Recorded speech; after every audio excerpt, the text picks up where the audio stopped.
Greetings, Kindred. I am voivodemekhet, and welcome back to our World of Darkness. And today we're going to be going over the Mind's Eye Theater's Vampire the Masquerade Laws of the Night. These are the 5th edition rules for live-action roleplay in Vampire the Masquerade. And we're going over the core systems. In fact, today is the last episode of the core systems series, where we're going to be going over downtimes. Now, I'm just going to go ahead and read directly from the book because this is a very straightforward explanation. I think that the authors did a great job, but as I'm describing this in between each paragraph, I'm going to go ahead and throw my 2 cents into it so that you guys know from a storyteller point of view what this is and why it is the way that it is. The game is meant to be the big dramatic stage for your Vampire the Masquerade character's experience. What they do between games is represented by the downtime actions system. When you communicate with your storyteller about certain actions you wish your character to take, these actions may include managing your holdings, crafting, feeding, learning disciplines, spying on another character, or gathering information. This right here tells you the basics of what downtime actions actually should be. These aren't the, oh, we're going in and attacking or anything like that kind of things. That is set for game night. These right here are your day-to-day survival tasks. This is your vampire running errands. Now, that doesn't mean that you can't do anything massively important when it comes to these. Continuing on. Your vampire's unlife is busy with the fundamentals of surviving and thriving. They have a limited amount of free time before dawn. Accordingly, all characters have 3 downtime actions for each period between games. These actions must be spent between games. They do not carry over into the next period of time between games. Players log downtime actions with the storyteller, who collects the actions for the players and sends out a result as appropriate. I like how this is displayed, but I kind of wish it also would give other, I wish that it was giving information or examples on how people could do this. You could do this through email. You could definitely do this through texting. I think my community specifically is going to end up sending in their downtime actions over our Discord server, which is massively helpful. I also tend to leave a spot in my Discord server open for in-character interactions so people can actually plan, enjoy themselves, have roleplay experiences online without the storyteller lording over them. I can go in there and read it. Typically, I don't, unless it's going to be something that has been called to my attention that may very well affect gameplay. A player should be able to describe each of their downtime actions in a single sentence. After the storyteller receives these actions, they will decide if challenges, details, or roleplay scenes are required to adjudicate the downtime actions. This is because most of the time your downtime actions should be straightforward. It is considered that most vampires are just going to succeed in their endeavors until there is something stopping them from doing so. And those are typically going to be reserved for the stage itself. The night in question where we get together and we play and we actually interact with our vampire characters. So most of the time when your vampire is on their own doing something, you should have the natural skills to be able to fulfill what your downtime actions actually are.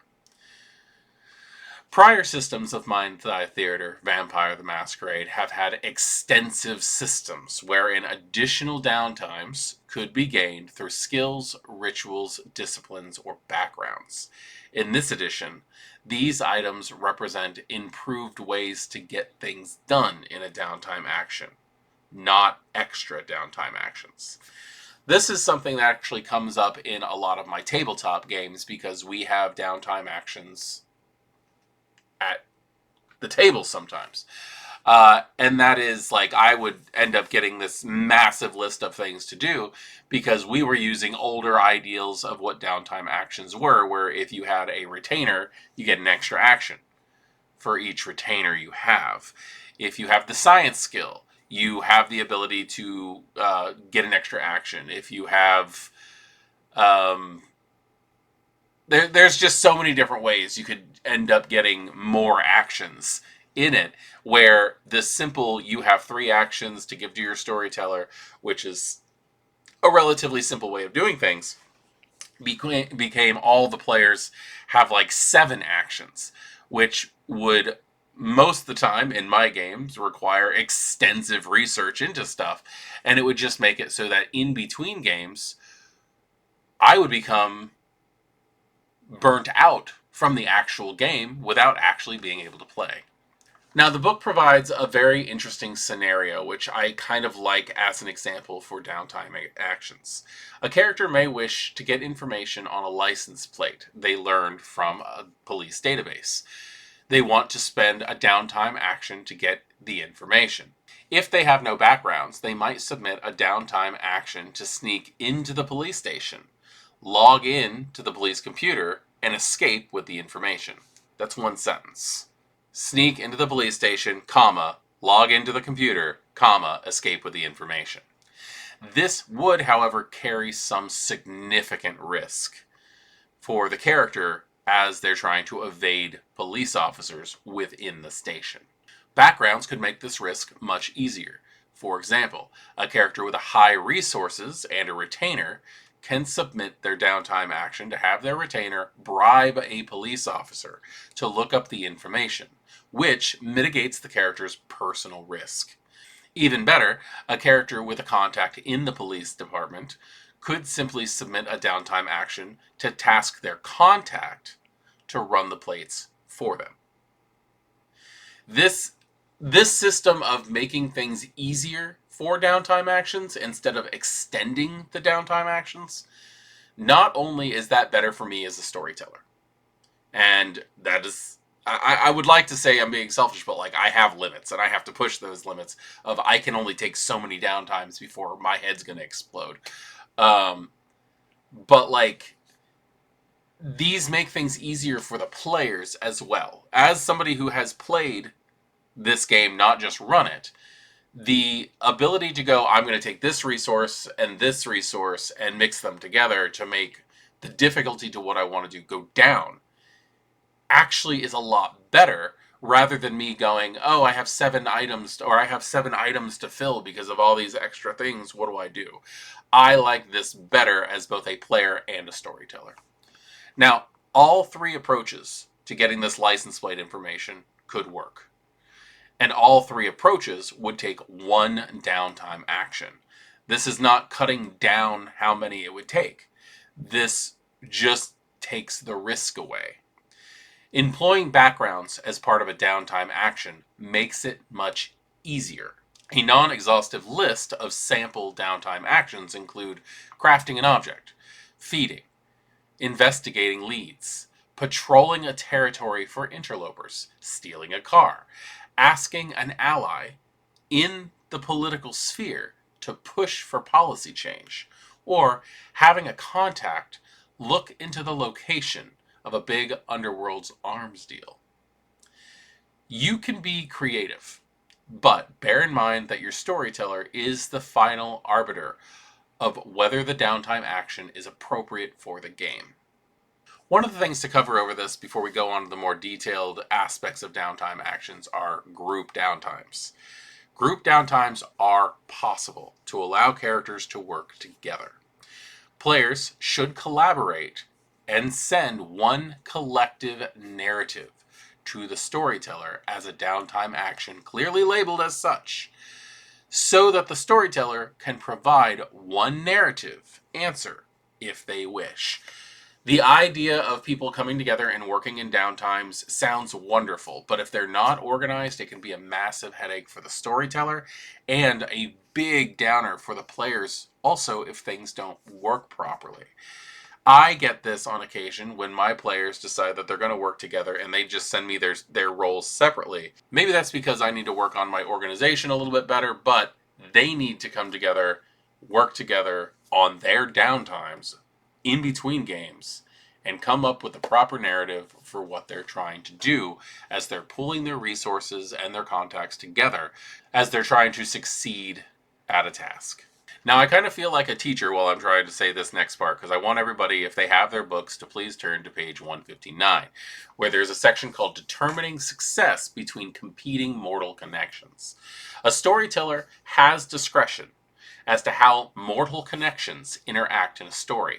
However, as with all conflicts in this edition of Vampire the Masquerade, the core rock, paper, scissors mechanics may be used to determine if mortal connections use is successful or to resolve conflicts between mortal connections.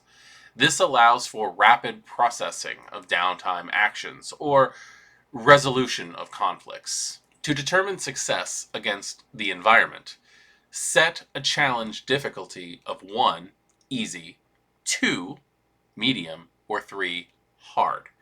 In this situation, the player wins the tie if they have the number of dots in the mortal connections or more. So, in other words, if you are trying to do something that's hard, you would need 3 dots of the background that you want to do this. In this situation, you actually get to use your backgrounds as attributes for downtime actions. In a conflict between two characters' mortal connections, play a game of rock, scissors, paper. The winner wins. If there's a tie, the test pool to determine who wins the tie is determined by a number of dots in the mortal connection the competing characters have. The characters with the highest dot in their mortal connections wins. If the characters are tied, compare the number of advantages they have in those mortal connections. The character with more dots and advantages wins. I like this system. It really does help out because there's just so many things that could up the ante when it comes to like how things work here.